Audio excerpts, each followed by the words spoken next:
देखिए, एक अदालत का फैसला है, अदालतों के फैसले का हम एहतराम करते हैं, लेकिन नवाज़ शरीफ साहब की जो तबीयत है उनको ज़्यादा सहूलत, मेरे ख़्याल में उनको ज़्यादा सहूलत मिलनी चाहिए कि वो अपनी मर्ज़ी के डॉक्टर से जहाँ चाहें इलाज करा लें।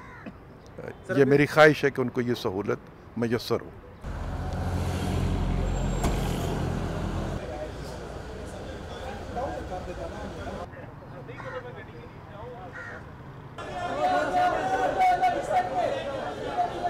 देखिए, एक सबसे पहली बात तो ये है कि भी मियां नवाज शरीफ का मौक़िफ़ ठीक निकला और आज इस बात की, इस फ़ैसले से तस्दीक हुई है कि उनकी सेहत ठीक नहीं है।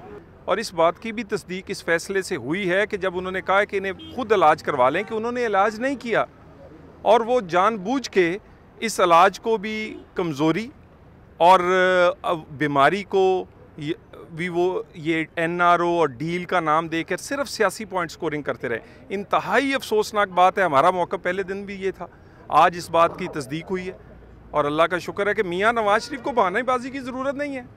हमें पता है अल्लाह की मेहरबानी से ये मेरिट पे भी ये केस नहीं रहेंगे। तो ये जो मामला सेहत का हो, कम अज़ कम वहाँ तो सियासत ना करें।